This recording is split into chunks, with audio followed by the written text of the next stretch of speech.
UGC net June ২০২৬। হ্যাঁ, দেশের অন্যতম বড় আর কম্পিটিটিভ একটা পরীক্ষা নিয়ে আজ আমরা আলোচনা করব। এই পুরো আলোচনায় আমাদের মূল টার্গেট হল পরীক্ষার খুঁটিনাটি বিষয়গুলো একদম সহজ করে তুলে ধরা, যাতে প্রিপারেশনের এই ফেজটা অনেক বেশি গোছানো এবং চাপমুক্ত হয়। তো চলুন শুরু করা যাক। এই লোগোটা নিশ্চয় ভীষণ পরিচিত। ন্যাশনাল টেস্টিং এজেন্সি বা এনটিএ। ইউজিসির হয়ে এরাই কিন্তু খুব স্বচ্ছভাবে পুরো পরীক্ষাটা কন্ডাক্ট করে। মানে অ্যাডমিনিস্ট্রেশনের দিক থেকে পুরো প্রসেসটা বেশ স্ট্রং একটা ভিত্তির উপর দাঁড়িয়ে আছে বলা যায়।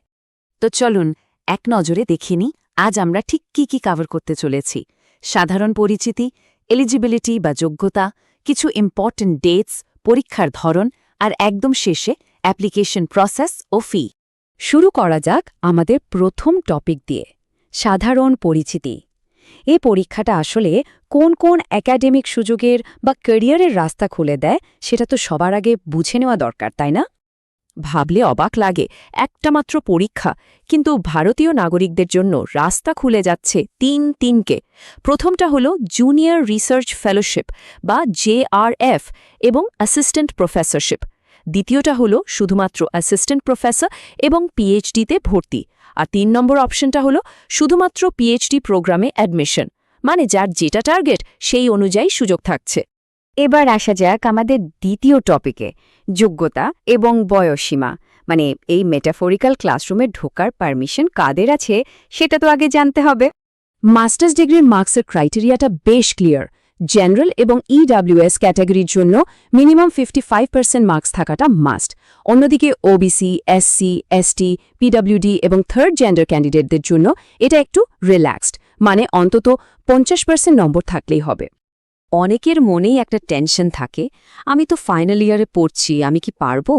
তাদের জন্য একটা দারুণ খবর হলো, হ্যাঁ, মাস্টার্সে ফাইনাল ইয়ারে যারা আছেন বা যারা রেজাল্টের জন্য ওয়েট করছেন তারাও কিন্তু অনায়াসে প্রভিশনালি অ্যাপ্লাই করতে পারবেন। So no tension. আর এই স্লাইডটা একটু খেয়াল করুন, এটা কিন্তু রীতিমতো একটা গেম চেঞ্জার।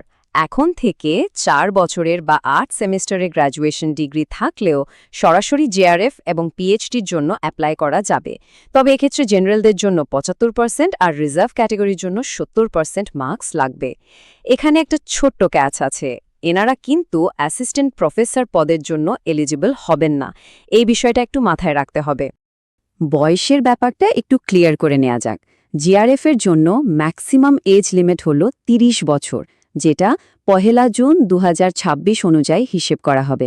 তবে রিজার্ভড ক্যাটেগরি যেমন ধরুন OBC, NCL, SC, ST, PWD, third gender এবং সব মহিলা ক্যান্ডিডেটদের জন্য ৫ বছরের একটা বিশেষ রিল্যাক্সেশন থাকছে। আর যাদের টার্গেট অ্যাসিস্ট্যান্ট প্রফেসর বা পিএইচডি, তাদের একটু রিলিজ দেওয়া যাক। আপনাদের জন্য বয়সের কোনো আপার লিমিটই নেই। একদম ঠিক শুনেছেন, কোনো লিমিট নেই, যে কোনো বয়সে নিশ্চিন্তে পরীক্ষা দেওয়া যাবে।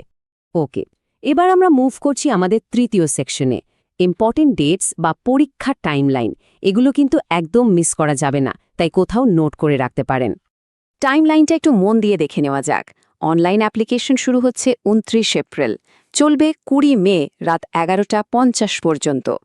এরপর যদি ফর্মে কোনো ভুল হয়ে যায়, চিন্তার কিছু নেই, ২২ থেকে ২৪ মে পর্যন্ত কারেকশন উইন্ডো খোলা থাকবে। ১০ জুনের মধ্যে পরীক্ষার শহর জানিয়ে দেওয়া হবে, ১৫ জুনের মধ্যে হাতে চলে আসবে অ্যাডমিট কার্ড। আর ফাইনাল পরীক্ষা সেটা হবে ২২ থেকে ৩০ জুনের মধ্যে। মানে প্রিপারেশন নেওয়ার জন্য একদম পারফেক্ট একটা রুটিন। চলুন এবার ৪ নম্বর টপিকে যাওয়া যাক, এক্সামিনেশন স্কিম, অর্থাৎ পরীক্ষার দিন ঠিক কি ফেস করতে হবে। ফরম্যাটটা বেশ চেনা। পুরো পরীক্ষাটাই হবে কম্পিউটার বেসড টেস্ট বা সিবিটি মোডে। প্রশ্ন থাকবে অবজেক্টিভ টাইপ, মানে এমসিকিউ। আর প্রতিটা সঠিক উত্তরের জন্য ছাঁকা ২ নাম্বার। কোনো জটিলতা নেই। এবার এই স্লাইডটা দেখে তাকান, কারণ এটা আক্ষরিক অর্থেই একটা বিশাল স্বস্তির খবর। এখানে কোনো নেগেটিভ মার্কিং নেই। হ্যাঁ, ঠিকই শুনেছেন, কোনো প্রশ্নের উত্তর নিয়ে যদি কনফিউশন থাকে, গ্যাস করে উত্তর দিলেও কোনো পেনাল্টি নেই, খাতা থেকে কোনো নম্বর কাটা যাওয়ার ভয় নেই। এইটা কিন্তু সবার জন্য একটা বিরাট বড় অ্যাডভান্টেজ। পরীক্ষার ডিউরেশন হচ্ছে টানা ১৮০ মিনিট বা ৩ ঘন্টা। এখানে একটা জিনিস খুব ভালো করে মাথায় গেঁথে নিতে হবে, পেপার 1 আর পেপার 2 এর মাঝে কোনো ব্রেক নেই, জিরো ব্রেক। তাই টানা ৩ ঘন্টা স্ক্রিনের দিকে তাকিয়ে ফোকাস ধরে রাখার মানসিক প্রস্তুতিটা কিন্তু এখন থেকেই নিতে হবে। আমরা একেবারে শেষ পর্যায়ে চলে এসেছি।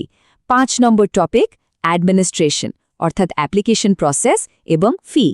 স্ক্রিনে আপনারা অ্যাপ্লিকেশন ফি স্ট্রাকচারটা দেখতে পাচ্ছেন।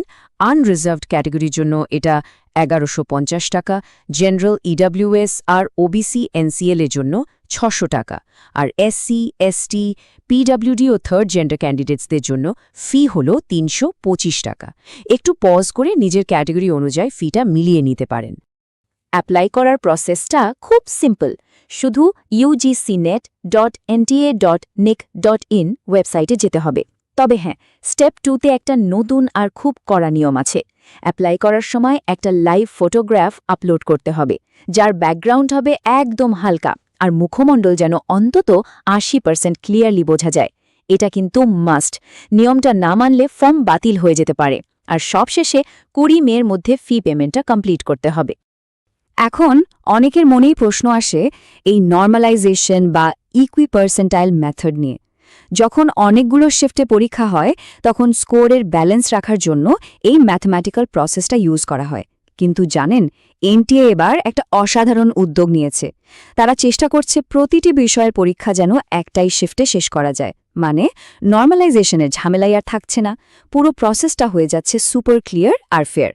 তাহলে সব রুলস আর রেগুলেশন তো জানা হয়ে গেল, কিন্তু মনে রাখবেন, এই প্রশাসনিক নিয়মগুলো বুঝতে পারাটাই কিন্তু সাফল্যের প্রথম ধাপ।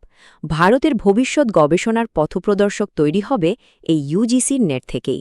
তো এখন সবচেয়ে বড় প্রশ্নটা হলো, আগামী দিনের এই একাডেমিক উৎকর্ষের যাত্রায় পরবর্তী গুরুত্বপূর্ণ পদক্ষেপটা নিতে সবাই কতটা প্রস্তুত ভাবুন, আর আজ থেকে জোর কদমে প্রিপারেশন শুরু করে দিন।